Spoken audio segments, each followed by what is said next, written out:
அருட்பெருஞ்சோதி அருட்பெருஞ்சோதி தனிப்பெரும் கருணை அருட்பெருஞ்சோதி. எல்லா உயிர்களும் இன்புற்று வாழ்க, வள்ளல் மலரடி வாழ்க வாழ்க. கொல்லா விரதம் கோளையெல்லாம் ஓங்குக, நல்லோர் நினைத்த நலம் பெறுக. நன்றி நினைத்த எல்லோரும் வாழ்க இசைந்து. உலக மக்களே, அறிவார்ந்த அன்பர்களே, ஆண்மநேய ஒருமைப்பாடுடைய அன்பர்களே, அருட்பெருஞ்சோதி ஆண்டவருடைய திருவிளையாடலை பார்த்து கொண்டிருக்கிறோம்.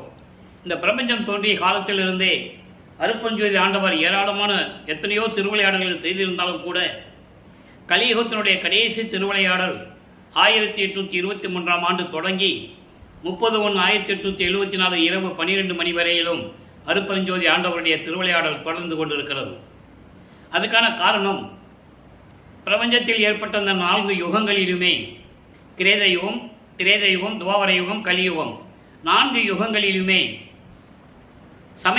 சமயங்கள், மார்க்கங்கள், மதங்கள் எல்லாம் உருவாகி அதனை உருவாக்கிய தலைவர்கள் எல்லாம் அவர்களுடைய கருத்துக்கு ஏற்றபடி கர்த்தாக்களை உருவாக்கி அவர்களுக்கு ஏற்றபடி ஆலயங்களை அமைத்து வழிபாட்டு முறைகளை அமைத்து வழிபட செய்து விட்டார்கள். இந்த யுகங்களுக்கும் சமயங்களுக்கும் மதங்களுக்கும் மார்க்கங்களுக்கும் கால அளவு உண்டு. அதனுடைய ஆயுள் காலெல்லாம் முடிந்த உடனே புதிதாக மக்களுக்கு ஒரு ஆன்மீக மார்க்க வேண்டும் என்பதற்காக அருட்பெருஞ்சோதி ஆண்டவர் சுத்த சன்மார்க்கத்தை தொடங்கி உலக மக்களெல்லாம் சமரசமாக வாழ வேண்டும் என்பதற்காகவும் அவர்களுக்கென்று ஒரு தனியான ஒரு ஆன்மீக வழி வேண்டும் என்பதற்காகவும் சுத்த சன்மார்க்கத்தை நிறுவி அதை தன் மகன் கையில் ஒப்படைத்து இந்த பூலோகத்திலே உலக மக்களையெல்லாம் சன்மார்க்கத்தில் சேர்த்து உலக மக்களெல்லாம் சமரசமாக வாழ்ந்து இன்புற்று வாழ வேண்டும் என்பதற்காகவே தனது செல்வ பிள்ளையை, தனது மகனை ஒரு தாயின் வழியாக இந்த பூலோகிற்கு வருவிக்க செய்தார் அருட்பெருஞ்சோதி ஆண்டவர். அருட்பெருஞ்சோதி ஆண்டவர் தன் மகனை வருவிக்க விட்ட பிறகு 1823ஆம் ஆண்டு தொடங்கிய திருவிளையாடல் 1874 ஆண்டுகள் வரைக்கும் 51 ஆண்டுகள் திருவிளையாடல் நடந்து கொண்டிருக்கிறது. இந்த 51 ஆண்டுகளையும் 8 பிரித்து, அதாவது 8 ஆண்டுகளாக பிரித்து தன் மகனுக்கு அருளை கொடுத்து கொண்டிருக்கிறார். அதோடு மட்டுமல்ல, தனது மகனை சமயங்களிலும் மதங்களிலும் மார்க்கங்களில் ஈடுபட செய்து அதன் பின் இந்த மார்க்கங்களிலும் சமயங்களிலும் மதங்களிலும் சொல்லப்பட்ட நெறிகளெல்லாம் உலக மக்களுக்கு தேவையில்லை, உண்மையான கடவுளை அடையக்கூடிய மார்க்கம் சுத்த சன்மார்க்கம்தான் என்று உலக மக்களுக்கு தெரிவிப்பதற்காக தனது மகனை சமயங்களிலும் மதங்களிலும் மார்க்கங்களிலும் ஈடுபட வைத்துக் கொண்டிருக்கிறார். தன்னுடைய பிள்ளை வருவிக்க விட்ட பிறகு 1ஆம் ஆண்டிலிருந்து 8 ஆண்டுகள் வரைக்கும் எந்த விதமான அருளையும் அவர் கொடுக்கவில்லை. முதல் 8 எந்த விதமான அருளையும் பெற முடியவில்லை நமது குழந்தை இறைவன் பிள்ளை பெருமான் அவர்கள்.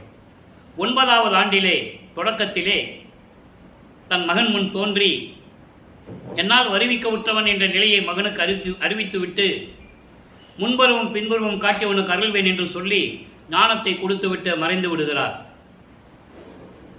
அதன் பிறகு பிள்ளை பெருமான் அவர்கள் இறைவனால் வருவிக்க உற்றவன் என்ற நிலை அவருக்கு தெரிந்த பிறகு இறைவனிடம் எப்படியெல்லாம் முறையீடு செய்கிறார் என்பதை, எப்படியெல்லாம் விண்ணப்பம் செய்கிறார் என்பதையும் 1ஆம் திருமுறையிலிருந்து 4ஆம் திருமுறை வரைக்கும், அதன் பிறகு சுத்த சன்மார்க்கத்தை பெற்ற பிறகு அருட்பெருஞ்சோதி ஆண்டவர் தான் இறைவன் என்ற நிலையை உலக மக்களுக்கு தெரிவிப்பதும், இறைவனால் எப்படியெல்லாம் திருவிளையாடல் செய்யப்பட்டு ஆட்கொள்ளப்பட்டார் என்பதையும், இறைவனிடமிருந்து எப்படியெல்லாம் அருளை பெற்றுக்கொண்டார் என்பதையும் 6ஆம் திருமுறையிலே ஒவ்வொரு பதியத்திலிருந்தும் ஒவ்வொரு பாடலிலிருந்தும் விரிவாக பார்த்து கொண்டிருக்கிறோம்.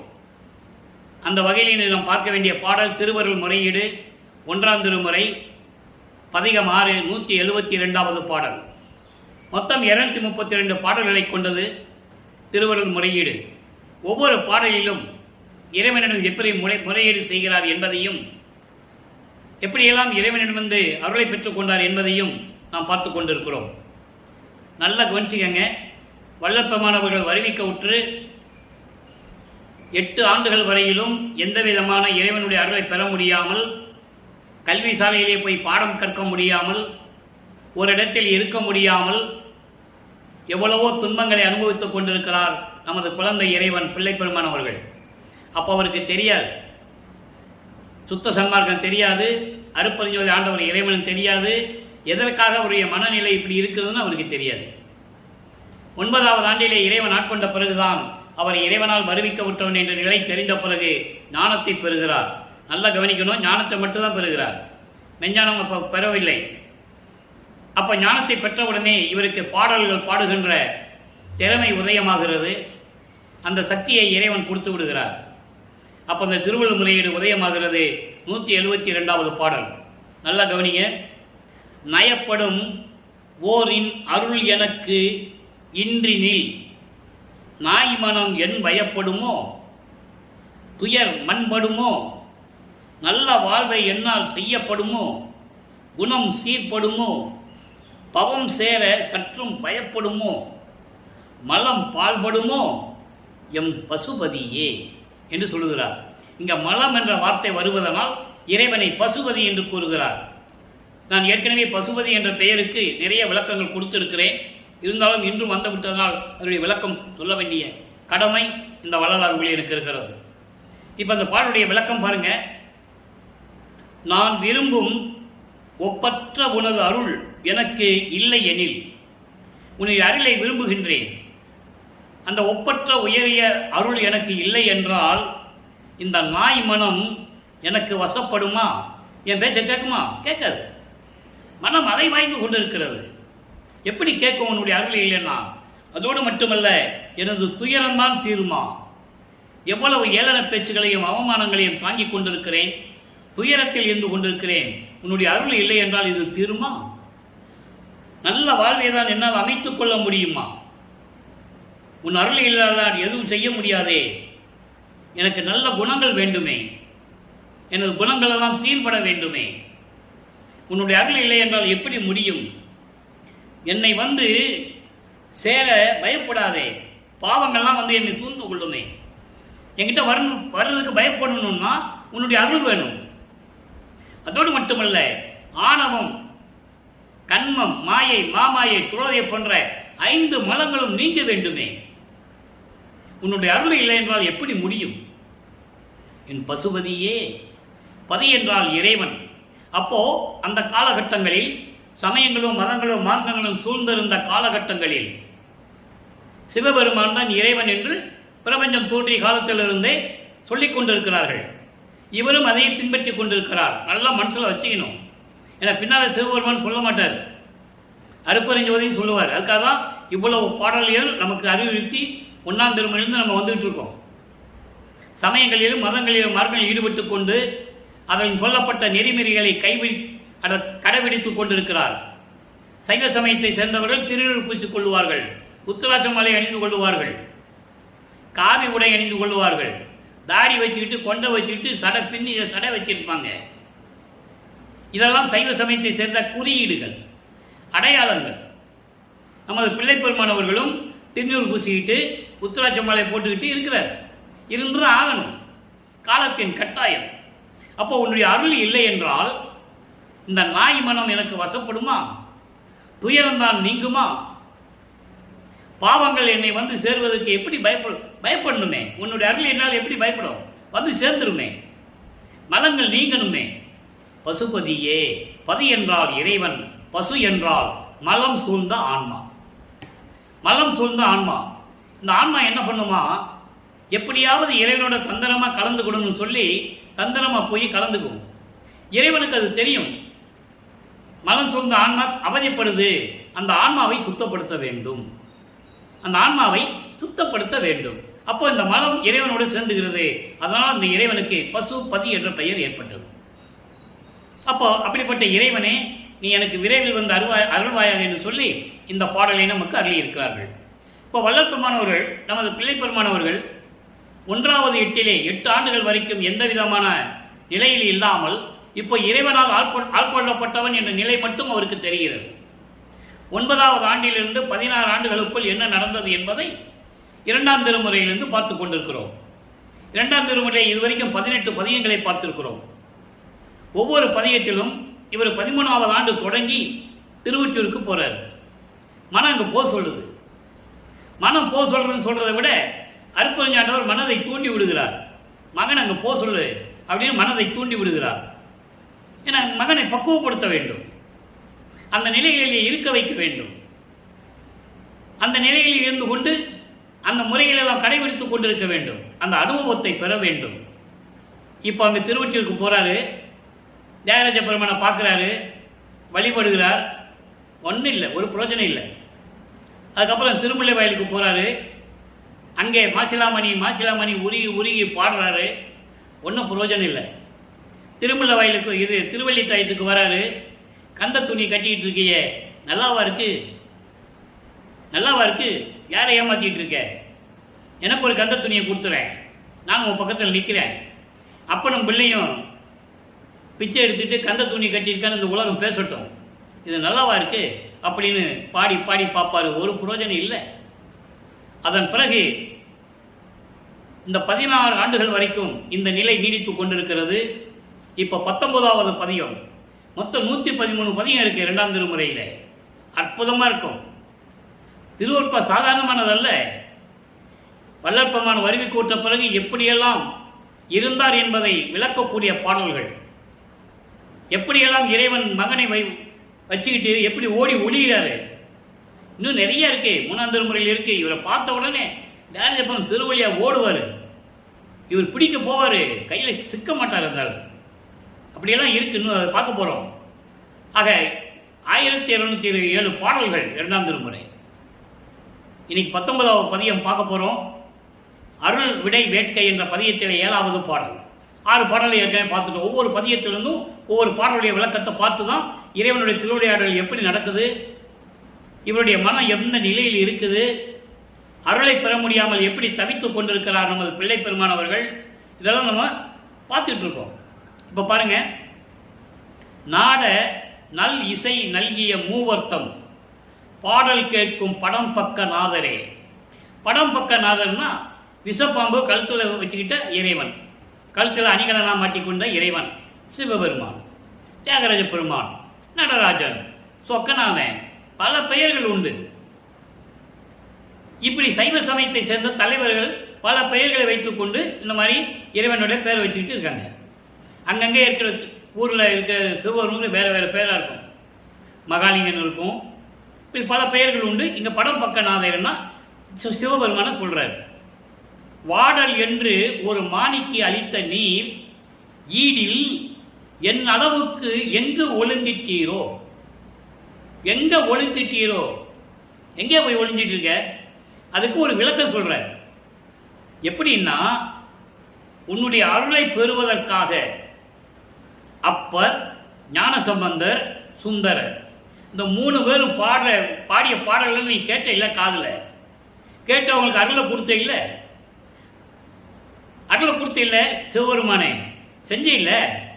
அதோடு மட்டுமா, மதுரையிலே வறுமையிலே வாடிய ஒரு தருமிக்கு பொற்காசுகள் கிடைக்க வேண்டும், அவனுடைய வாழ்க்கை மேம்படுத்துவதற்காக உன்னையே நம்பியிருக்கின்ற ஒரு புலவனுக்கு பொற்காசுகள் கிடைக்க வேண்டும் என்று காரணத்திற்காக திருவிளையாடல் செஞ்ச இல்லை, அவனுக்கு பொற்காசுகள் கிடைக்க வச்சே இல்லை. எனக்கு மட்டும் எதுவும் கொடுக்காம ஓடி ஒளிஞ்சிட்டு இருக்கியே, நியாயமாது? அவங்களெல்லாம் உன் அருளை பற்றி பாடியவர்கள், உன் அருளை பற்றி பாடி முத்தியை அடைந்தவர்கள். நான் உனது மகன், நான் பிரம்மனால் படைக்கப்பட்டவன் அல்ல, திருமலால் காக்கப்படுகின்றவன் அல்ல, உன்னுடைய மகன் நான். எனக்கு அருளை கொடுக்காமல் ஓடி ஒளிஞ்சிட்டு இருக்க, எந்த விதத்தில் நியாயம்? மற்றவங்களுக்கெல்லாம் செய்வே இல்லை, ஒவ்வொரு யுகத்திலையும் செஞ்சுட்டு வந்தில்லை, ஒவ்வொரு இதுலேயும் எனக்கு மட்டும் ஏன் செய்யாமல் ஓடி ஒளியிற, என்ன காரணம்? அதை நீ எனக்கு சொல்லணும்னு சொல்கிறேன். இவ்வளவு விளக்கம் இந்த பாடலுக்கு. எளிமையான 4 வரி பாடல். ஆக இப்படியெல்லாம் இறைவனை வேண்டிக் கொண்டிருக்கிறார்.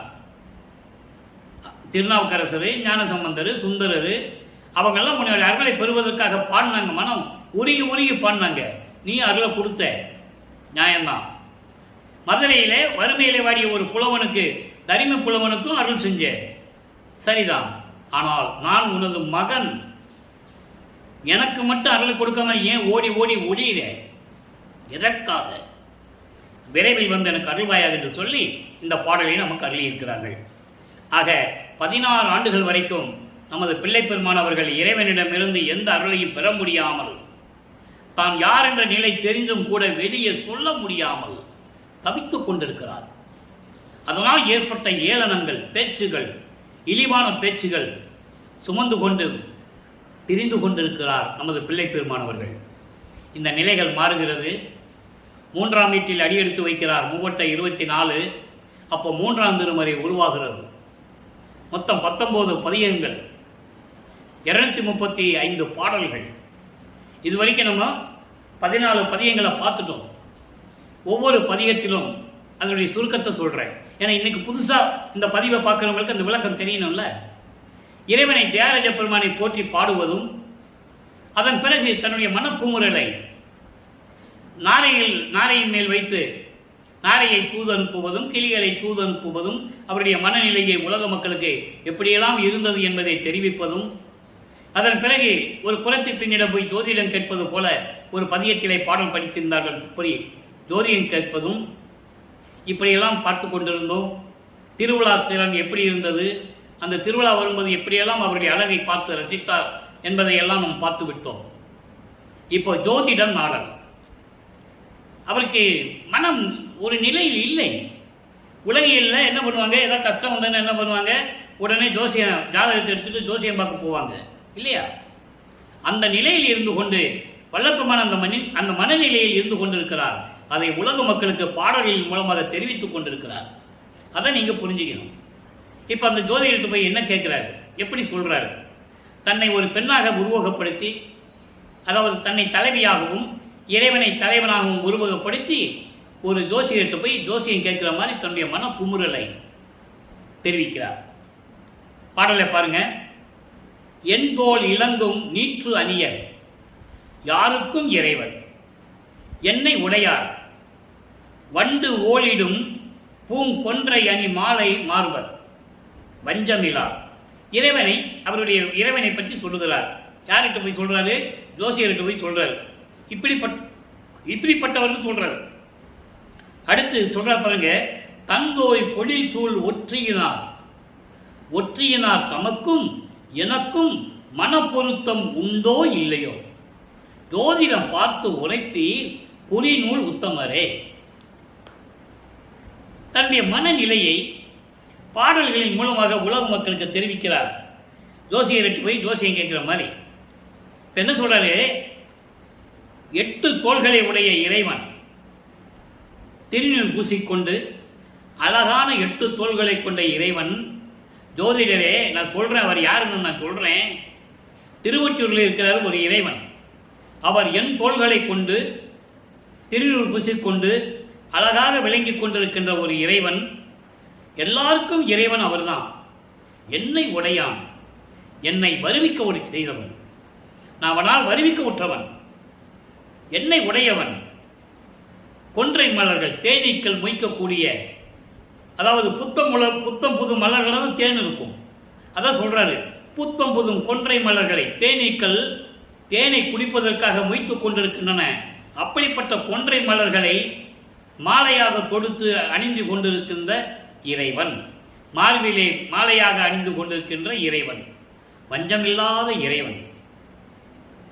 நீர்நிலைகளும் பூஞ்சோலைகளும் தென்னஞ்சோலைகளும் வாழை தோப்புகளும் நிறைந்த திருவொற்றியூரில் இருக்கின்ற இறைவனுக்கும் எனக்கும் மன பொருத்தம் உண்டா இல்லையா? இதில் ஒரு சூட்சமமான விளக்கங்கள் இறைவன் நமக்கு அளித்திருக்கிறார் இந்த வள்ளலார் ஊழியலுக்கு. அதை நான் உங்களிடம் சொல்லப் போகிறேன்.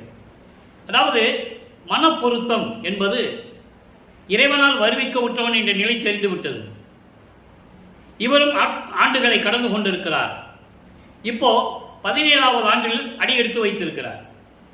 17வது ஆண்டிலிருந்து 24 ஆண்டுகளுக்குள் என்ன நடந்தது அப்படின்னு உலக மக்களுக்கு சொல்லணும். பல பதியங்களுடைய விளக்கங்களை நம்ம பார்த்துருக்கோம். இப்போ ஜோதிடத்தை போய் சொல்றார் அப்படின்னா அவருடைய மனநிலை எப்படி இருக்கும்? என்னை அவர் ஆட்கொள்வாரா இல்லையா? இதான் இந்த பாடலுடைய மைய கருத்து. இவருக்கு நம்பிக்கை இல்லை. ஏன்னா இத்தனை வருடங்கள் ஆகிவிட்டது. ஏதோ 1 வருஷம் 2 வருஷம் திருவிளையாடல் நடக்கலாம். இத்தனை ஆண்டுகளாக இறைவன் எந்த விதமான திருவிழை கொடுக்க முடியவில்லை, அதாவது எந்த விதமான அருளையும் கொடுக்க முடியவில்லை என்ற நிலையில் எனக்கும் அவருக்கும் மனம் பொருத்தம் உண்டா இல்லையா? ஏன்னா இவரை தன்னை ஒரு பெண்ணாக உருவப்படுத்தியதனால் அதை சொல்றார். என்னை ஆட்கொள்ளுவாரா இல்லையா, எனக்கு அவருடைய அருள் கிடைக்குமா இல்லையா என்பதை ஜோதிடரே உள்ளதை உள்ளபடி ஜோதிடம் பார்த்து எனக்கு சொல்லுங்கள் என்று சொல்லி தனது மனநிலையை உலக மக்களுக்கு தெரிவிக்கிறார். அப்போ இந்த நிலையில் நமது பிள்ளை பெருமானவர்கள் இருந்து கொண்டிருக்கிறார்கள். இப்போ 24 ஆண்டுகள் வரைக்கும் இந்த நிலை தான் தொடருது. இன்னும் இதுக்கு பின்னால் வர பதியங்கள் ரொம்ப அருமையாக இருக்கும். இவரை பார்த்து டேரக்டர் சிரிக்கிறது, இவர் சிரிக்கிறாருன்னு பக்கத்தில் போகிறது, அப்புறம் இவர் திரும்பி பார்க்காம அவர் தெருவழியாக ஓடுறது, இதெல்லாம் திருவொற்றியூரில் நடக்குது. திருவொற்றியூரில் இருக்கின்ற உண்மைகளை மக்களிடம் யார் சொல்லலை. அதான் மக்களுக்கு தெரியாது, வளர்ப்பவனை பற்றி தெரியாது. அவருக்கு தெரிஞ்சதெல்லாம் என்ன சொன்னாங்கன்னா சோறு போட சொன்னார், உடனே ஒன்று தான் சொல்லி முடிச்சுட்டு போயிட்டாங்க. ஆனால் இவரை பார்த்து சிவபெருமான் திருவழியாக ஓடுறார் என்பதை தெல்ல தெளிவாக மிகவும் நயம்பட கூறியிருப்பார்கள். அதெல்லாம் நம்ம பின்னால் பார்க்க போகிறோம். ஆக இப்போ இந்த நிலையில் இதுக்கு முன்பு இப்போ 24 ஆண்டுகள் வரைக்கும் எந்த விதமானவர்களை பெற முடியவில்லை. இப்போ 4வது எட்டில் அடியெடுத்து வைக்கிறார். 4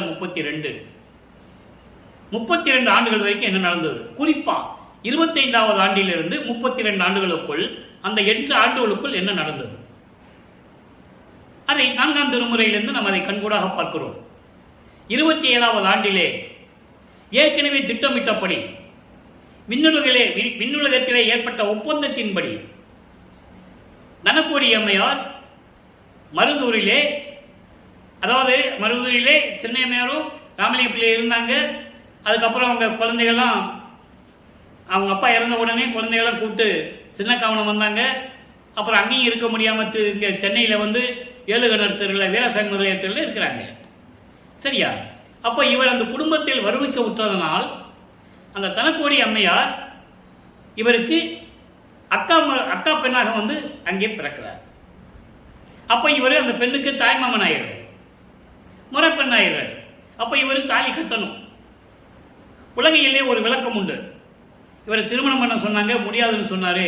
எனக்கு இல்வாழ்க்கையில் விருப்பம் இல்லைன்னு சொன்னோன்னே எங்கெங்கேயோ கூட்டு போய் பஞ்சாயத்தெல்லாம் பண்ணாங்க. அப்புறம் ஒரு சாமியார் சொன்னார், அந்த சரின்னு ஒத்துக்கிட்டாரு. இதெல்லாம் நாடகங்கள் நடந்தது.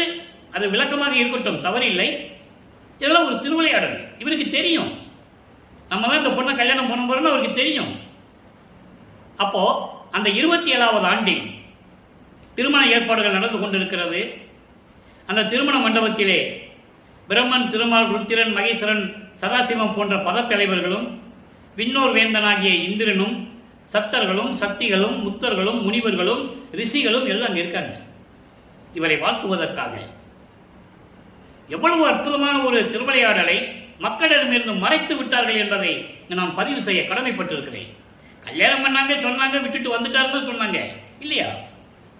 ஆனால் அவர் பாடல்களிலே கூறுகிறார், இப்படியெல்லாம் என்னுடைய திருமணம் விமர்சையாக நடந்தது.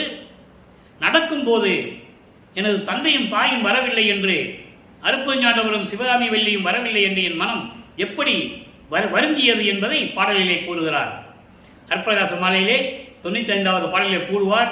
இன்னைக்கு நம்ம 92வது பாடல் தான் விளக்கம் பார்த்துக்கிட்டு இருக்கோம். அந்த நிகழ்வை முதல்வே அந்த ஆண்டுகளை சொல்லும்போது 27வது ஆண்டில் நடந்ததை சொல்ல வேண்டியிருந்தனால் இந்த விளக்கத்தை நான் கூறுகிறேன். முழுமையான விளக்கம் பின்னால் பாடல்களை பார்க்க போறோம். அப்போ இந்த நிலையில் இருக்கும்போது திருமணம் தாலி கட்டி திருமாங்கல்யம் பூட்டி அந்த அம்மாவுக்கு மோட்ச விட்டை காட்டி விமோசனத்தை கொடுக்கிறார். தாலி கட்டும் அந்த அம்மாவுக்கு தெரியும், அந்த அம்மாவுக்கு நிலை தெரியும், மறைப்பு நிலை நீங்கி தெரிஞ்சு போகும். ஆனால் அந்த அம்மா வெளியே சொல்ல முடியாது. அது ஒரு காலத்தின் கட்டாயம். நல்லா புரிஞ்சுக்கணும் நீங்க. அதனால தான் உலகியல்ல சொல்லுவாங்க, அவரை ஒன்றும் சொல்லாதீங்க, அவர் யாருன்னு நான் தெரிஞ்சுக்கிட்டேன், அவர் போகிற போக்கில் விட்டுருங்க அப்படின்னு சொன்னதாக செவி வெளிவந்த செய்திகள் எல்லாம் சொல்லுவார்கள். உண்மையாக கூட இருக்கட்டும், தவறில்லை. ஆனால் அந்த அம்மாவுக்கு தெரியும், இவர் தாலி கட்டின உடனே தான் அந்த அம்மாவுக்கு பூரண ஜென்மனுடைய அந்த இதெல்லாம் அவருக்கு தெரியும். அந்த அம்மாவுக்கு அதுக்கு பிறகுதான் அந்த அம்மா அமைதியானாங்க. ஆஹா, இறைவனால் நம்ம இந்த விமோசனத்தை பெற்றோம் என்று அவருக்கு தெரியும். அப்போ அதெல்லாம் முடித்து விட்டு உலக வாழ்க்கையை துறக்க வேண்டும்.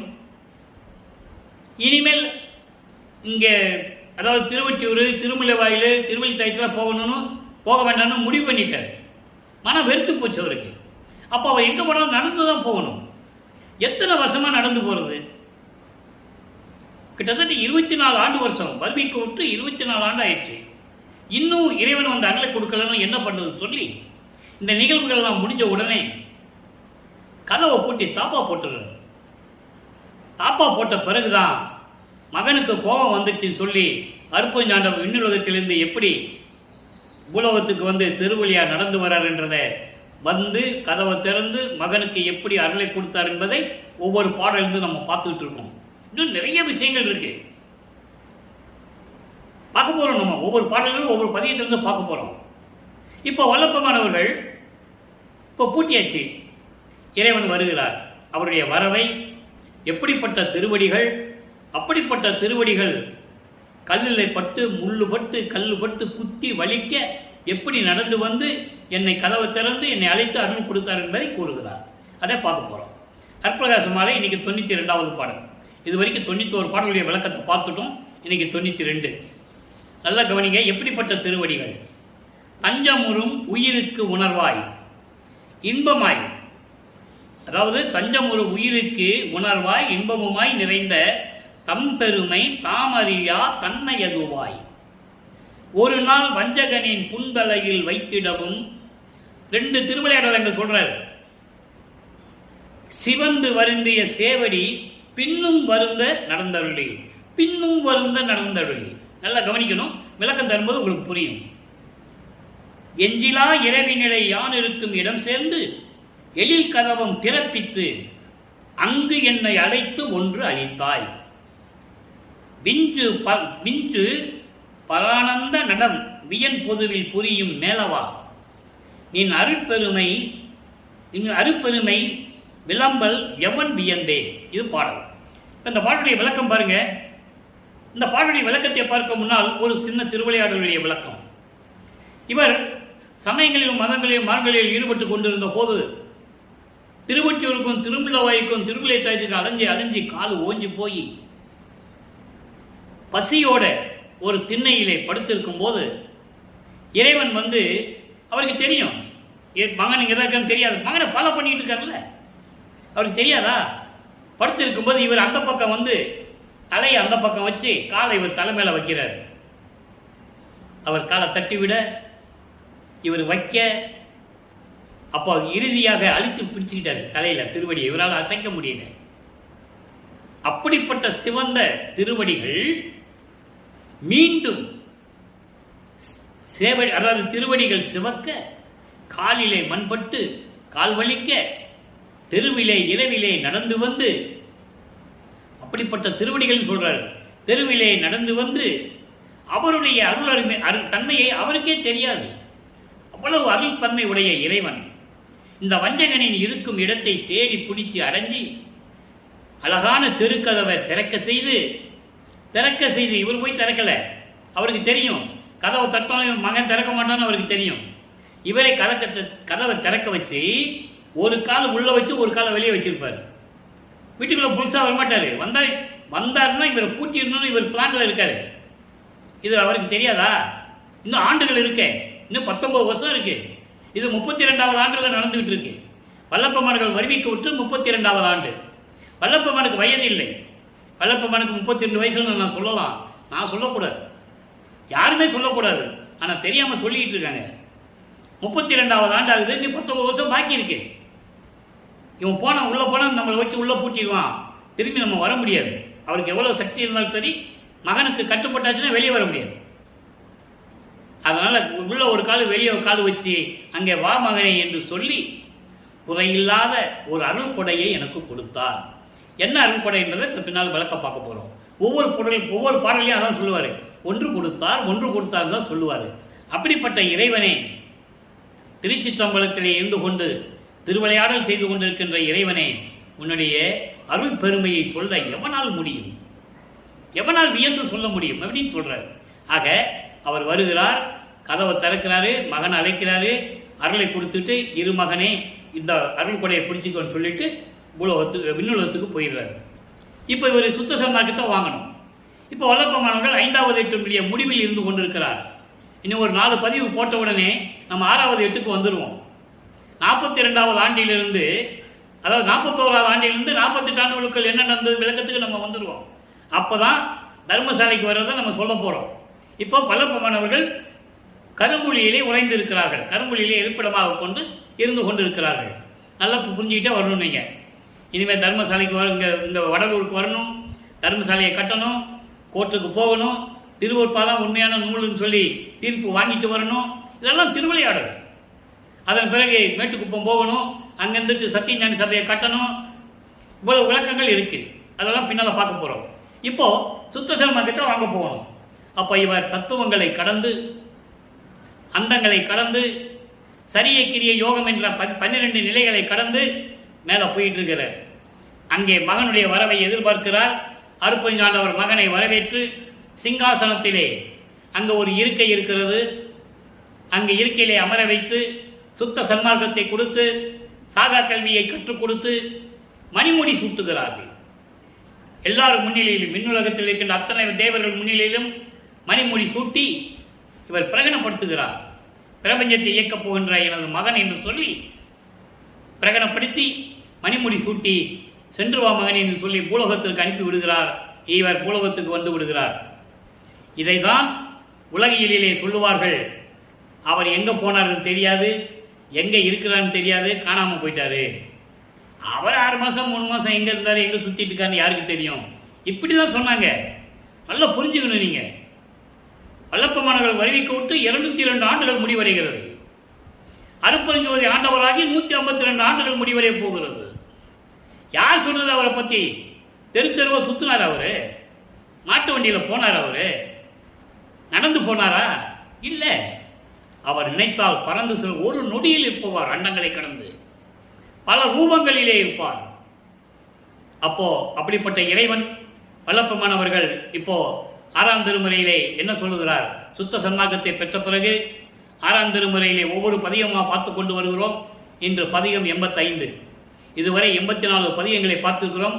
ஒரு சில பதிகங்கள் விடுபட்டு இருக்குது. அதுக்கு ஏன் காரணம்னா, அது இங்கே வடலூருக்கு வந்த பிறகு அதை சொல்ல முடியும். உதாரணத்துக்கு உத்தரஞான சிதம்பரம் மாலை, இப்படி நிறைய ஒரு 2-3 பதிகங்கள் இடையில இருக்குது.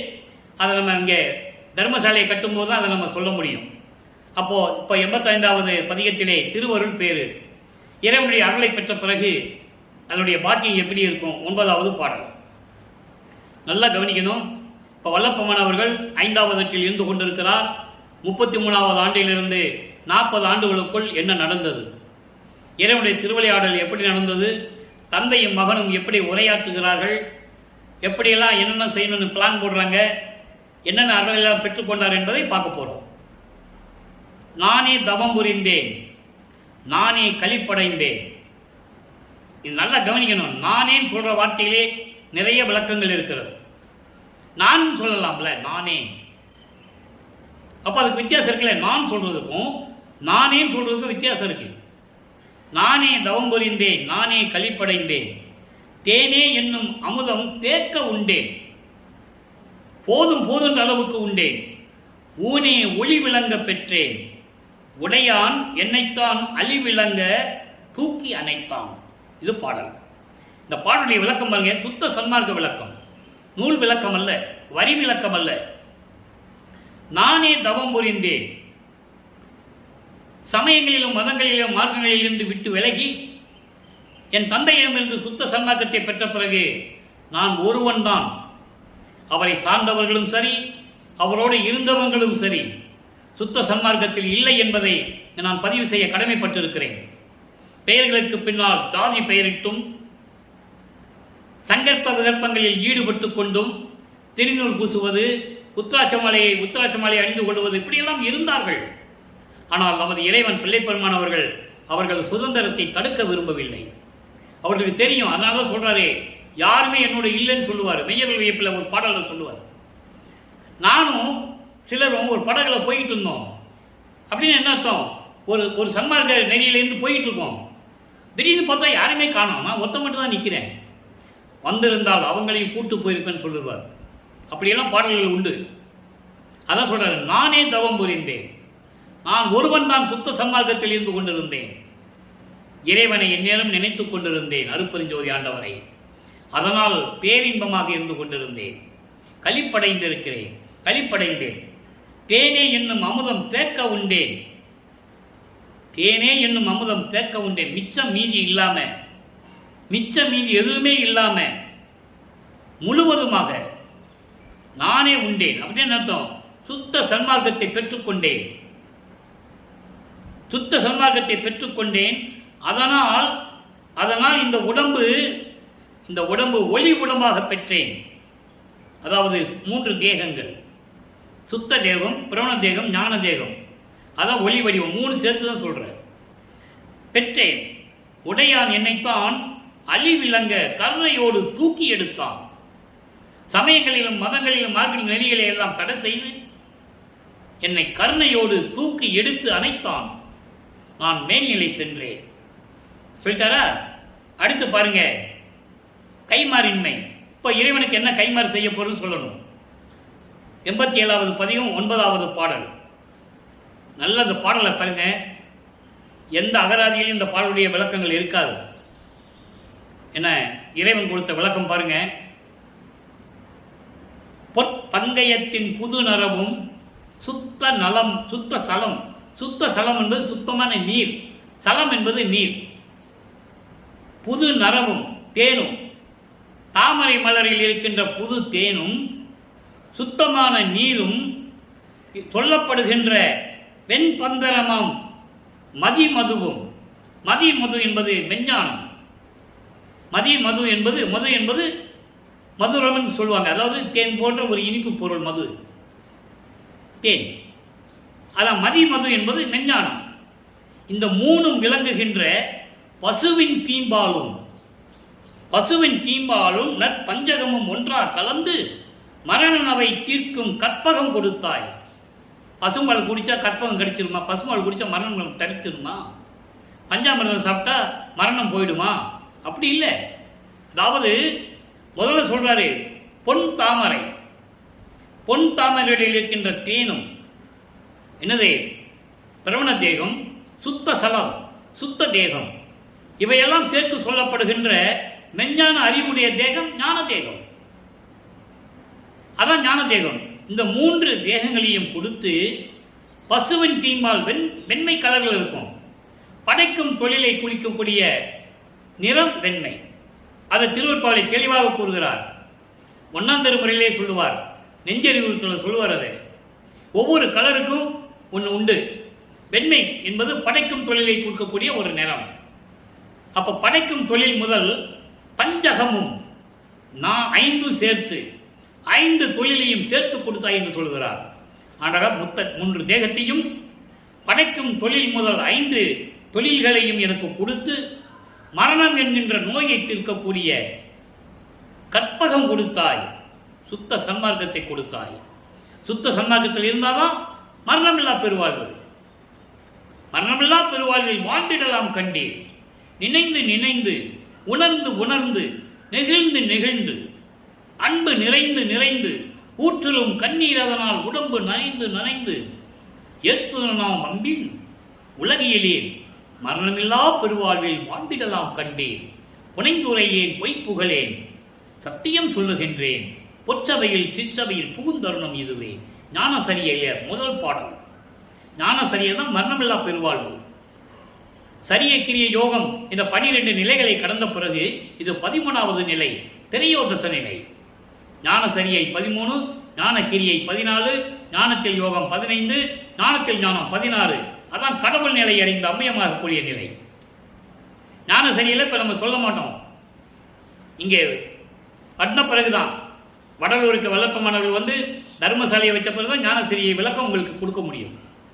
அதை மனசில் வச்சுக்கங்க. ஆக இப்படியெல்லாம் 3 தேகத்தையும் கொடுத்து 5 தொழிலையும் கொடுத்து மரணத்தை தீர்க்கக்கூடிய சுத்த சன்மார்க்கத்தையும் கொடுத்து விட்டாய். நான் உனக்கு என்ன கைமாறி செய்ய போகிறேன்? இதுதான் இந்த பாடலுடைய விளக்கம். நல்லா புரிஞ்சுக்கணும். நீங்க இது இறைவன் கொடுத்த விளக்கம். இறைவனுடைய தயவும் கருணை இருந்தால்தான் இந்த விளக்கத்தை கூற முடியும் என்பதை இந்த வள்ளலா ஊழியன் பணிபுரிமன்றம் தெரிவித்துக் கொள்கிறேன். அடுத்து பாருங்க, உற்றது உரைத்தல். இறைவனிட்டு என்ன சேர்ந்தது? உற்றதுன்னா சேர்ந்தது, வாங்கினது, அடைந்தது. அதை சொல்றாரு 9வது பாடல். அகத்தை கருத்து புறத்தை வெளுத்திருந்த உலக அனைவரையும் சகத்தை திருத்தி சன்மார்க்கத்தை அடைவித்திட அவரும் இகத்தை பரத்தை பெற்று மகிழ்ந்திடுவதற்கென்ற என்னை இந்த உகத்தை இறைவன் வருவிக்க உற்றேன், அருளை பெற்றேனே. உலக மக்கள் எல்லாம் உள்ளத்தில் வஞ்சகத்தை வைத்துக் கொண்டு வெளியே நல்லவன் போல் நடித்துக் கொண்டிருக்கிறார்கள். அதற்கு காரணம் சமயங்களையும் மதங்களையும் மார்க்கங்களுடைய நெறிமுறைகளை பின்பற்றி கொண்டு துன்பப்பட்டுக் கொண்டிருக்கிறார்கள். அவர்களையெல்லாம் ஒட்டுமொத்தமாக சகத்தை திருத்தி முழுவதுமாக உலக மக்களை முழுவதுமாக திருத்தி என்பது விளக்கி சொல்லி, இதெல்லாம் தேவையில்லை என்று விளக்கி சொல்லி சுத்த சன்மார்க்கத்திலே சேர்த்து அவங்களும் இந்த பூலோகத்திலே இந்த பூலோகத்திலே எல்லா நன்மைகளையும் பெற வேண்டும், பெற்று மகிழ்வோடு இருக்க வேண்டும் என்பதற்காகவே என்னை இந்த யுகத்தில் கலியுகத்தினுடைய கடைசி கட்டம் தானே 1823 ஆண்டு, 1900 ஆண்டு கலியுகம் முடிவடைகிறது. நல்லா புரிஞ்சுக்கணும். நீங்க 1873 ஆண்டு கூறுகிறார் வல்லப்பமானவர்கள், கலியுகம் முடிவதற்கு இன்னும் 27 ஆண்டுகள் இருக்கிறது என்றும், சுத்த சன்மார்க்க காலம் தொடங்குவதற்கு 12 மாதங்கள் இருக்கிறது என்றும் கூறுவார். இந்த 12 மாதங்கள் என்பதை எல்லாருமே அலட்சியப்படுத்தினார்கள். இந்த 12 மாதங்கள் என்பது தான் இறைவனாக போகிறேன், அதுதான் 30/1/1874. இந்த விளக்கங்கள் நான் பின்னால் கொடுப்பேன், இதை மனசில் வச்சுக்கங்க. தான் இறைவனாக போகிறேன் என்பதை அருப்பஞ்சாண்டவர் என்னோடு 2 கலந்து சித்தி வளாகத்திலே என்னோடு 2 கலக்கப் போகிற இந்த காலம் இன்னும் 12 மாதம் இருக்கிறது, அது சுத்த சன்மார்க்க காலம் தொடங்கக்கூடிய காலம் என்று குறிப்பிடுகிறார். ஆக அந்த நிலையில் இருக்கும்போதுதான் இந்த பாடல் உருவாகிறது. இப்படிப்பட்ட கலியுகத்துடைய கடைசியிலே கலியுகத்தினுடைய இந்த நிலையில் என்னை இறைவன் வருவிக்க உற்றான், நான் இறைவனாகவே வருவிக்க உற்றேன், அருளை பெற்றேன் என்று கூறி இந்த பாடலை நமக்கு அறிவிக்கிறார்கள். அற்புதமான பாடல். ஏன் வளர்ப்புமான் இந்த பூலோகத்திற்கு வருவிக்க விட்டான் என்பதற்கு இது ஒரு சான்று. அடுத்து அகவல்ல சொல்வார், அருப்பெருஞ்சோதி அகவல்ல, ஊழி தோறும் ஊழி உழப்புறாது ஓங்கி வாலி எனக்கு என்று வைத்த நன்னிதியேன்னு சொல்லுவார். அதுக்கு அடுத்து சொல்லுவாரு, ஆண்ட சன்மார்க்கம் அணிபெற என்னைத்தான் ஈன்று அமுதளித்த இனிய நற்றாய்.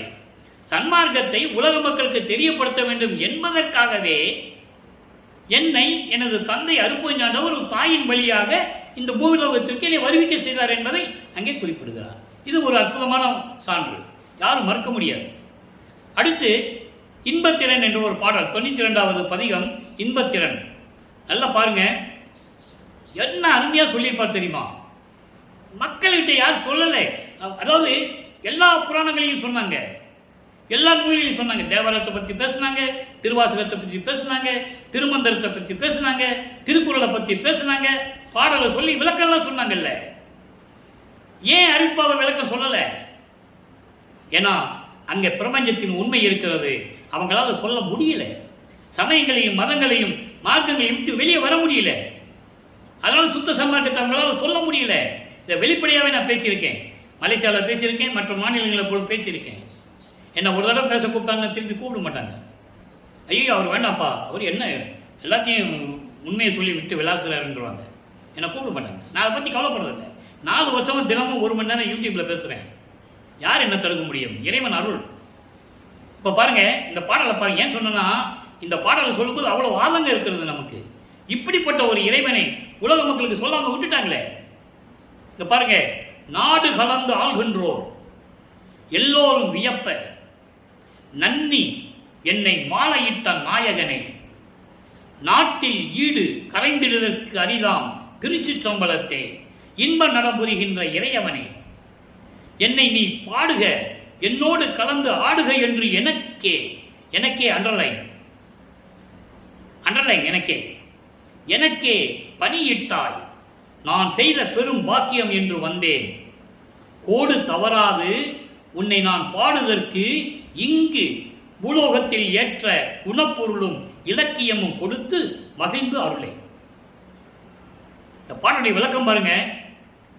அதாவது விண்ணுலகத்தில் இருக்கின்றவர்கள் எல்லாம், விண்ணுலகத்தில் ஆட்சி செய்கின்றவர்கள், பதத்தலைவர்கள், பிரம்மன், திருமால், ருத்திரன் போன்ற பதத்தலைவர்கள் 5 பேரும், விண்ணோர் வேந்தனாகிய இந்திரனும், அவர்களெல்லாம் வியக்கும்படி என்னை பார்த்து அதிசயமாக பார்க்க என்னிடம் வந்து என்னை ஆட்கொண்டாயே இறைவனே, யாருக்கும் கிடைக்காத பாக்கியம் எனக்கு கிடைத்ததே. நாட்டில் ஈடு கரைந்ததற்கு அரிதாம் திருச்சிற்றம்பலத்தே, அருள் வளமும் கொண்ட எதற்கும் ஈடு இணையாகாத சுத்த சிவஞான வெளியில் இருக்கின்ற திருச்சிற்றம்பலத்திலே திருவிளையாடல் செய்து கொண்டிருக்கின்ற பேரின்பமாக இருக்கின்ற இறையவனே, என்னை நீ பாடுக என்று கட்டளையிட்டாய். நீ என்னை பாடுக என்று சொல்லும்போது அதற்கான இலக்கணமும் இலக்கியமும் எனக்கு வேண்டுமே. அதான் லாஸ்ட் வரையில சொல்றாரு, குணப்பொருள். குணப்பொருள் என்பது இலக்கணம், இலக்கியமும் எனக்கு நீ கொடுத்து அருள வேண்டும். நான் உன்னை பற்றி பாடும்போது தவறு வந்துவிடக்கூடாது. இலக்கணமும் இலக்கியமும் கலந்து எனக்கு நீ அருள வேண்டும். அதோடு மட்டுமல்ல, என்னோடு கலந்து ஆடுக என்று என்னை கட்டளையிட்டாயே. வாமகனே, என்னோடு இருந்து கொண்டு இந்த பிரபஞ்சத்தை இயக்குவாயாக என்று எனக்கு பணியிட்டாயே, கட்டளையிட்டாயே. நான் செய்த பெரும் பாக்கியம் என்னவென்று சொல்லுவது? இதை யார் சொன்னது மக்கள்கிட்ட? யாருமே சொல்லல. வந்தாரு, போனாரு, கதவை பூட்டினாரு, போயிட்டாரு, மறைஞ்சிட்டாரு, இப்படிதான் கதை பேசினாங்க. அவர் எங்க போனாருன்னு யாருக்கு தெரியுமா? மறைஞ்சிட்டாருன்னு சொன்னாங்களா? எங்க போனாரு சொல்லுங்கள்ல, யாரும் சொல்லல. அப்படி இந்த நிலையில் இருக்கும்போது, வரம்பு மீறாமல் உன்னை நான் பாடுவதற்கு, இந்த பூலோகத்தில் பாடுவதற்கு ஏற்றபடி எனக்கு இலக்கணத்தினுடைய பொருளும் இலக்கியத்தினுடைய பொருளும் எனக்கு கொடுத்து அருள வேண்டும் என்று சொல்லுகிறார். அடுத்து பாருங்க, அலிவுரா அருள் வடிவ பேரு 94வது பதிகம் 3வது பாடல். ஒவ்வொரு பாடலும் அற்புதமா இருக்கும். அங்கே இறைவனுடைய திருவிளையாடல் இருக்கும், இவர் பெற்ற அருள் அங்கு இருக்கும். விஞ்சுகின்ற சிற்றம்பலத்து அருளடம் விளைகின்ற பெரு வாழ்வே, எஞ்சலரை மாமரை முடிவிலங்கிய என் உயிர் துணையே, நான் அஞ்சல் இன்றியே செய்த வண்ணம் ஏற்று அகம் கழித்து அளித்தாயே. துஞ்சும் இவ்வுடல், நல்ல கவனிக்கணும், துஞ்சும் இவ்வுடல் அடிவுறாது ஓங்கும் மெய் சுக வடிவமாறே. அதாவது திருச்சிற்றம்பலத்திலே அருள் அருள் வல்லபத்தோடு விளங்கி கொண்டிருக்கின்ற அங்க சிற்றவையிலே மேலே இருக்கின்ற சத்தியஞான சபை அங்கே எப்படி இருக்குதோ அந்த வடிவம் தான் இங்க கட்டினது. அவர் உலக மக்களுக்காக, உலகத்திலேயே இறைவனால் கட்டப்பட்ட ஒரே இடம் வடலூரில் இருக்கின்ற சத்தியஞான சபை என்பதை நான் பதிவு செய்ய கடமைப்பட்டிருக்கிறேன். யாராலையும் முடியாது, எங்கேயும் கிடையாது. அவங்கவுங்க சமய தலைவர்கள் அவங்கவுங்களுக்கு ஏற்றபடி அமைத்திருப்பார்கள், மதங்களை சார்ந்தவர்கள். இறைவன் யார் கட்டின, எங்க கட்டியிருக்காங்க சொல்லுங்க பார்ப்போம். எங்கேயுமே கிடையாது பிரபஞ்சத்தில். இறைவன் கட்டியது, சத்தியஞான சபையை கட்டியது வடலூரிலே ஒரே இடம் தான் அந்த பிரபஞ்சத்திலேயே, வேற எங்கேயும் கிடையாது. அப்ப இந்த நிலைக்கு ஒரு மார்க்கத்துக்கென்று ஒரே மார்க்கம், சுத்த சன்மார்க்கம். அந்த ஒரே சுத்த சன்மார்க்கத்துக்கு ஒரே தலைவன் பிரபஞ்சத்திற்கு அருட்பெருஞ்சோதி ஆண்டவர். அந்த அருட்பெருஞ்சோதி ஆண்டவர் இருக்கின்ற ஒரே இடம் வடலூர் சத்தியஞான சபை என்பதை இங்கே நான் பதிவு செய்ய கடமைப்பட்டிருக்கிறேன். ஆக இப்படியெல்லாம் எனக்கு கொடுத்து, நான் சொல்ற வழியெல்லாம் கேட்டு, உன் செவிக்கு கேட்டது கடலை கொடுத்தாயே. எப்படிப்பட்டார்கள்? அழிகின்ற இந்த உடல் மானிட பிறவி எடுத்தேனே உன்னால். நான் உன் செல்வப்பிள்ளை அல்லவா, எனக்கு ஏது அழிவு? மானிட பிறவி எடுத்ததனால் இந்த உலக மக்கள் அறிந்து கொள்ள வேண்டும் இவன் இறைவன் மகன் என்று. அதனால் எனக்கு அழிவுறாத உடம்பை நீ கொடுத்து விடு என்று சொல்கிறார். இதான் இந்த பாடலுடைய கான்செப்ட். அடுத்து பாருங்க, பேரருள் வாய்மையை வியத்தல். இறைவனிருந்து பெற்ற அருளை உண்மையை சொல்லுதல். வாய்மை என்பது உண்மை, சத்தியம். உலக மக்களுக்கு சொல்றாரு 3வது பாடல். நல்லா பாருங்க, திரை கண்ட மாயை கடல் கடந்தேன். நல்லா கவனிக்கணும் அன்பர்களே. நான் ஏற்கனவே கூறியது போல, நேரம் கடத்துவதற்காகவோ வேண்டுமென்றோ மறைமுகமாகவோ கற்பனையாகவோ சொல்லப்பட்டதல்ல இந்த விளக்கங்கள்லாம். திருவருட்பாவிலே இருக்கிற உண்மைகள், இறைவன் அருளிய உண்மையான சத்தியமான விளக்கங்கள் என்பதை நீங்கள் புரிந்து கொள்ள வேண்டும். திரை கண்ட மாயை கடல் கடந்தேன், அருள் சீர் விளங்கும் கரை கண்டு அடைந்தேன். பவக்கடல் நான் கடந்து பார்த்த போது அக்கறையிலே ஒரு கரை தெரிந்தது என்று சொல்லுவார். அகவலிலே வரும். அதாவது சமயங்களிலும் மதங்களிலும் மார்க்கங்களில் இருக்கும்போது அந்த பாவப்பட்ட கடலை கடந்தேன். கடந்து பார்க்கும்போது அங்கு செழிப்போட ஒரு கரை இருந்தது. அதுதான் சுத்த சன்மார்க்கம். சுத்த சன்மார்க்கத்தை அடைந்தேன் என்று சொல்லுவார். அதை தான் இங்க சொல்றாரு. கரை கண்ட மாயை கடல் கடந்தேன், ஆர்ப்பாட்டமுடன் விளங்கிய கடல்ல அலை வந்தா எப்படி இருக்கும்? ஒரே சத்தம், ஆரவாரமா இருக்கும். பேரலை வந்தா எப்படி இருக்கும்? அதுபோல் ஆரவாரம் கொண்ட மாயைகளை கொண்ட கடல் போன்று இருக்கின்ற சமயங்களையும் மதங்களையும் மார்க்கங்களையும் கடந்து வந்து விட்டேன். அருள் செய்து விளங்கும் கரை கண்டு அடைந்தேன். அருளோடு விளங்கக்கூடிய சுத்த சன்மார்க்க நெறியை பெற்றுக்கொண்டேன். அக்கரை மேல் சர்க்கரை கலந்த உரை கண்ட தெல் அமுது உண்டேன். சுத்த சன்மார்க்கத்தை பெற்ற பிறகு நான் இறைவனுடைய அமுதை உண்டவன், அருள் அமுதை உண்டவன். தெல் அமுது என்று சொல்லுகிறார். அருள் அமுது உண்டவன். அருள் ஒளி ஓங்குகின்ற வரை கண்டு, அருள் ஒளி விளங்குகின்ற வரை கண்டு அந்த எல்லையை பார்த்து, அதாவது அருள் ஒளி விளங்குகின்ற அருட்பெருஞ்சோதியினுடைய ஒளி விளங்குகின்ற எல்லையை கண்டு அதன் விசை உற்றேன். எங்கே? சுத்தஞான சிவஞான வெளிக்கு போனேன்ட்டாரு. அதன் விசை உற்றேன். என்னை அப்படியே அழைத்து கொண்டு சென்றது. நான் பார்த்து கொண்டே சென்றேன். அருட்பெருஞ்சோதி ஒளி எனக்கு தெரிந்து கொண்டே இருந்தது. இதுதான் பாதை என்று நான் சென்று கொண்டிருந்தேன். அங்கே சென்று நான் சுத்த சிவஞான வெளியை அடைந்து விட்டேன். உலகம் மதித்திடவே, அண்டர்லைன், உலகம் மதித்திடவே எல்லா உலகங்களும் என்னை வணங்குகின்றன, போற்றுகின்றன, வாழ்த்துகின்றன. எவ்வளவு அருமையா சொல்றாங்க, இங்க புரிஞ்சுக்கணும். அடுத்து பாருங்க, பொன் வடிவப்பேறு பதிகாரிகள் 2வது பாடல். இன்னைக்கு ஒவ்வொரு பாடலுக்கும் ஒரு விளக்கம் உண்டு. ஆறு அமுது தந்து என் உள்ளச்சம் எல்லாம் தீர்த்து, ஆறு அமுது தந்து, அகம் அகப்புறம், புறம் புறப்புறம். இது அண்டங்களுக்கு உண்டு, பிண்டங்களுக்கு உண்டு. அண்டங்களிலே அகம் என்பது ஆன்மா, அகப்புறம் என்பது ஜீவன், புறம் என்பது அந்த கரணங்கள், மனம் சித்தம் புத்தி அகங்காரம். புறப்புறம் என்பது ஐம்பொறிகள், கண் காது மூக்கு வாய்மை. இது பிண்டங்களில் இருக்கின்றது. அண்டங்களிலே அகம் என்பது அக்கினி, அகப்புறம் சூரியன், புறம் என்பது சந்திரன், புறப்புறம் என்பது நட்சத்திரங்கள்.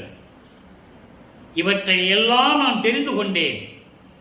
அருள் ஆரமுது தந்து எல்லா அருளையும் எனக்கு கொடுத்து என் உள்ள அச்சமெல்லாம் தீர்த்து, என் உள்ளத்தில் இருக்கின்ற பயத்தை எல்லாம் தீர்த்து, அமுத வண்ண திருவடி கண்டு ஆர்வமிக பாடி உடம்பும் உயிரும் பத்தி வடிவாகி கூத்தாடி கலிக்க அருள். பத்தி வடிவாகி உன்னுடைய அருள் எனக்கு வேண்டும். உன் போன்ற நானும் கூத்தாட வேண்டும். கூத்தாட வேண்டும் என்றால் என்ன? பிரபஞ்சத்தை இயக்க வேண்டும். அதுக்கான அருளை கொடு என்று கேட்கிறார். அடுத்து பாருங்க, தனித்திரளங்கள்ல ஒரு விளக்கம். 110வது பதியம் தனித்திரளங்கள் 91வது பாடல். அதான் ஏற்கனவே சொன்ன கனெக்டிவிட்டி. எங்க இருக்கிற பாடலுக்கு எங்க விளக்கம் இருக்குது பாருங்க. தருவகை இத்தருணம் நல்ல தருணம், இதில் எனக்கே, எனக்கு என்ற வார்த்தையை பல இடங்களிலே விளக்கமாக உபயோகிப்பார்கள். எனக்கே, எனக்கு மட்டும் தனித்த அருட்பெருஞ்சோதி தந்து அருள்க. இதுதான் ஒரு வகை. உங்ககிட்ட என்ன கேட்குறேன்? ஒரு வகை என்னன்னா, நீ அருட்பெருஞ்சோதியை கொடுத்துடு. இதுதான் நல்ல தருணம். ஏன்னா எல்லாருலையும் வாங்கியாச்சு. நீ அருட்பெருஞ்சோதியை வாங்கணும், திருவருள் செங்கோலாட்சி வாங்கணும், அப்புறம் இறைவன் அருட்பெருஞ்சோதி இவரோட கலந்துக்கணும். அது நடக்கிறது தான் சித்தி விழாவும். கடைசி 3 வருஷம் 48 ஆண்டுகள் திருவிளையாடலே போயிடும். 51 ஆண்டுகளில் 48 போயிடுச்சுன்னா 6 48 போயிடுச்சுன்னா 3 வருடம். அந்த 3 வருடம் தான் கிளைமேக்ஸு. அதான் கேட்டுக்கிட்டே இருக்கிறார். அதான் இது தனியாக பாடலில் சொல்கிறார். அறந்திருமுறை தான் தனித்திரளங்கள்ன்ற ஒரு பதிகம். நீ சீக்கிரம் அருட்பெருஞ்சோதியை எனக்கு கொடுத்துடணும். இது ஒரு வகை. அப்படி நீ கொடுக்கலன்னா, நீ அருட்பெருஞ்சோதி உனக்கு கொடுக்க முடியாது நீ எனக்கு சொல்லிட்டேன்னா இன்னொரு வகை இருக்குது, இன்னொரு வழி இருக்குது. என்னுடைய உடல் உயிரை எடுத்துரு. சந்தோஷம்தான், அதை பற்றி கவலை இல்லை. எனக்கு வேண்டாம், இந்த உயிர் வேண்டாம், இந்த உடல் வேண்டாம், ஒன்றும் வேண்டாம், எடுத்துக்கோ. இந்த இரு வகையும் சம்மதம் தான் எனக்கு. ஒன்று அதை கொடு, இல்லை என்னை நீ எடுத்துரு, என் உயிர் உடல்கள் நீ ஒழிச்சு வேண்டாம். இது 2வது வகை. இந்த 2 வகையில் எது இருந்தாலும் எனக்கு சம்மதம் தான். திருவடி காட்சியதா இயம்புகிறேன், உன் திருவடிக்கு சத்தியமாக சொல்லுகிறேன். ஏன்னா இவ்வளவு பிடிவாதமாக இருந்தால் தான் இது நடக்கணும் அவருக்கு தெரியும். அதனால தான் பிடிவாதமாக இருக்கிறாரு. என் இதயம் உன்றன் இதயம் அறிந்ததுவே. நான் என் இதயத்தில் என்ன இருக்குதோ, என் உள்ளத்தில் என்ன இருக்குதோ அது உன் உள்ளத்துக்கு தெரியும். நீ விளையாடாத, நீ போதும், திருவிளையாடாத போதும் சாமி. என்னை வறுமைக்கு விட்டு இத்தனை வருஷம் நான் கஷ்டப்படுத்த போதாதா? கல்லும் கரையுமே, இரும்பும் உருகுமே, என்னெல்லாம் சொல்லுவார் தெரியுமா மையர்கள் வியப்புல. நான் பட்ட பாடு, இந்த படியில் நான் பட்ட பாடு போதாதா? 12 ஆண்டு தொடங்கி இற்றைய பகல் வரை இந்த படியில் நான் பட்ட பாட்டை நினைக்கில் கல்லும் கரையுமே, இரும்பும் உருகுமே, இப்படிலாம் சொல்லுவார். அதான் இங்கே சொல்றாரு. இந்த 2 வகையில் ஏதாவது ஒன்று செய், எனக்கு 2 வகையில் எது நீ சம்மதிச்சாலும் ஒன்று தான், நீ என் சம்மதம் தான் எனக்கு சொல்லிட்டு, அறுவகையோ உருவகையோ அருவமாகவோ உருவமாகவோ என்னுள் அமர்ந்து கொண்டாய். அம்மே, என்னுடைய அம்மா, அப்பா, ஐயா, என் அரசே என்று சொல்லி இந்த பாடலை நமக்கு அருளியிருக்கிறார்கள். இறுதியாக ஒரே ஒரு விளக்கம், மெய்யருள் வியப்பு. 112வது பதிகம், 81வது பாடல். நல்லா பாருங்க, எவ்வளவு அருமையாக பாடலில் சொல்லியிருப்பாருன்னு நீங்கள் புரிஞ்சுக்கணும். ஏன்னா ஒவ்வொரு பாடலில் சொன்னாதான் இறைவனுடைய திருவிளையாடல் எப்படி நடந்தது, தந்தைக்கும் மகனுக்கும் எப்படியெல்லாம் உரையாடல் நடக்குது இங்கே சொல்கிறாருல்ல. அப்போ நான் கூப்பிட்டு சொல்கிறாரு, 2 வகை இருக்கு. ஒன்று அருப்பெருஞ்சோதியை கொடுத்துரு, இல்லை இந்த உடம்பு உயிர் வேண்டாம், ஒழிச்சிருங்க, எனக்கு வேண்டாம், நான் சம்மதத்தோட சொல்கிறேன். இப்படியெல்லாம் உரையாடல் நடந்து கொண்டு இருக்கிறது. கடைசி விளக்கம் பாருங்க, சின்ன வயது தொடங்கி என்னை காக்கும் தெய்வமே. சின்ன வயது அண்டர்லைன், அதை 3 பிரிவாக சொல்லணும். சின்ன வயது தொடங்கி என்னை காக்கும் தெய்வமே, சிறியேன் மயங்கும் தோறும் மயக்கம் தீர்க்கும் தெய்வமே, என்னை அவத்தை கடல் நின்று இங்கன், இங்கன் என்பது இந்த பூலோகத்தில் எடுத்த தெய்வமே, எல்லா நலமும் தரும் இன்னமதம் கொடுத்த தெய்வமே. 4 வரிதான், விளக்கம் எவ்வளவுனா பேசலாம், மணிக்கணக்கில் பேசிட்டே இருக்கலாம். நான் சுருக்கமாக சொல்கிறேன்.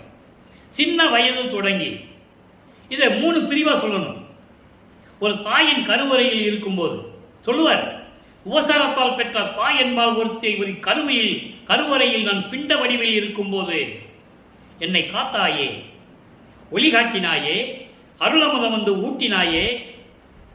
நல்லா கவனிக்கணும். இயற்கை ஒரு தாயின் கருவில் ஒரு குழந்தை இருக்கும்போது தாய் என்ன உணவு உண்கிறாளோ அதில் இருக்கிற சத்து தான் குழந்தைக்கு போய் சேரும். இவருக்கு அப்படி அல்ல, இவர் அருளமுதம் கருவிலேயே உண்டவர். அதை நீங்க புரிஞ்சுக்கணும். அவரே சொல்றாரு, பொய் இல்லை. அமுதம் உண்டவன் கருவிலே அந்த வயது தொடங்கி, அப்புறம் சின்ன வயசான பிறகு தில்லை தளத்திடையே எனக்கு சிதம்பர ரகசியத்தை காட்டியது. வெய்வகை மேல் காட்டாதே எந்தனக்கே வெட்ட வெளியாய் காட்டிய மெய்புறவா மெய்ப்பொருளே, நீதான் எனக்கு உண்மையான தந்தை என்று கூறுவார். அதன் பிறகு 9வது ஆண்டிலே ஆட்கொண்டது. அதன் பிறகு 32வது ஆண்டிலே முழுமையாக ஆட்கொண்டு எல்லார்களையும் கொடுத்தது. அதன் பிறகு 33வது ஆண்டு தொடங்கி சுத்த சன்மார்க்கத்தை கொடுத்து தனக்கு எல்லார்களையும் கொடுத்தது. இப்படியெல்லாம் சின்ன வயது தொடங்கி என்னை காக்கும் தெய்வமே. அதோடு மட்டுமல்ல, இந்த மகன் மயங்கும் போதெல்லாம் மயக்கத்தை தீர்த்தாயே. அப்படிப்பட்ட இறைவனே, அருப்பெருஞ்சோதியே, என்னை அவத்தை கடல் நின்று எடுத்த தெய்வமே, பூலோகத்தில் என்னை காத்த தெய்வமே. ஏற்கனவே விண்ணுலகத்திலே உனக்கு செல்வ பிள்ளையாக இருக்கும்போது உன்னிடம் நான் செல்வமாக வளர்ந்து கொண்டிருந்தேன். தங்க தொட்டிலே, தங்கத்தாலும் பவளத்தாலும் மாணிக்கத்தாலும் வயலுயர்த்தலமான தொட்டிலே என்னை மகனாக பெற்றெடுக்க வைத்து சீராட்டி பாராட்டி என்னை வளர்த்தாய். அருளமுத ஊட்டி வளர்த்தாய். அப்படிப்பட்ட என்னை பூலோகத்திலே ஒரு பெண் வயிற்றிலே இருந்து என்னை கொண்டு வந்தாய். காரணம், சுத்த சன்மார்க்கத்திற்காக. அப்ப அந்த பூலோகத்திலே எவ்வளவு அவத்தைப்பட்டு கொண்டிருந்தேன். 7 உலக அவத்தை இருந்தது. எப்படி அகவலிலே சொல்லுவார், ஊர்வன, பரப்பன, உருவன, நடப்பன 4 வகைகள். ஊர்ந்து செல்லக்கூடிய பிராணிகள், பறந்து செல்லக்கூடிய பிராணி உயிரினங்கள், உருவன தாவரங்கள், நடப்பன நடந்து செல்லக்கூடிய பிராணங்கள், அது போக அசுரர்கள், தேவர்கள், மனிதர்கள். இந்த 7 வகையான பிறப்பு இறப்பு அந்த அவத்தை கடலிலிருந்து என்னை நீக்கிவிட்டாய். அதை ஒரு பாடலிலே சொல்லுவார், 7 உலக அவத்தை விட்டு நீங்கினேன் மேல்நிலை, அதற்கு உயிர்தோல் ஊழிதோறும் ஊழி உயிர் தலைத்து ஓங்கினன். ஒவ்வொரு யுகத்தில் இருந்தவர். ஊழிதோறு ஊழி உளவினும் அழியா உடம்பை அளித்தனன். ஒவ்வொரு யுகத்திலையும் வளர்ப்பவன் இருந்தவர் என்பதை நான் பதிவு செய்ய கடமைப்பட்டிருக்கிறேன். அப்படிப்பட்டவன் என்னை அவத்தை கடல் நின்று இங்கனம் எடுத்த தெய்வமே, எல்லா சுகமும் கொடுத்து எல்லா அருளையும் கொடுத்து எனக்கு அமுதம் ஊட்டி வளர்க்கிறாயே. என் தந்தையே, தெய்வமே என்று சொல்லி இந்த பாடலை அருளியிருக்கிறார்கள். எனவே அன்பர்களே, இன்றைய திருவிளையாடலை பதிவை நாம் பார்த்திருக்கிறோம். உலக மக்களே, பேரன்புமிக்க மக்களே, எல்லாருமே சுத்த சன்மார்க்கத்தில் இணைந்து சமயங்களிலும் மதங்களிலும் மார்க்கங்களிலும் சொல்லப்பட்ட நரைமொழிகளாம் விட்டுவிட்டு தீபத்தை இறைவனாக ஏற்றுக்கொண்டு அருப்பெருஞ்சோதி அருப்பெருஞ்சோதி தனிப்பெருங்கருணை அருப்பெருஞ்சு மகாமந்திரத்தை உச்சரித்து இறைவனிலிருந்து எல்லா அருளையும் நோயற்ற வாழ்வையும் பெற்றுக்கொண்டு இந்த வையகத்திலே நீங்கள் நெடுவி வாழ வேண்டும் என்று இறைவனுடைய தயவாலயம் கண்ணையாலே வாழ்த்து விடைபெறுகிறேன். இந்த வள்ளலார் ஊழியன். நன்றி, வணக்கம். அருட்பெருஞ்சோதி அருட்பெருஞ்சோதி, தனிப்பெருங்கருணை அருட்பெருஞ்சோதி. மீண்டும் நாளை இறைவனுடைய திருவிளையாடல் தொடரும். கண்டு மகிழ்ந்து ரசித்து நல்ல அருளை பெற்றுக் கொள்ளுங்கள்.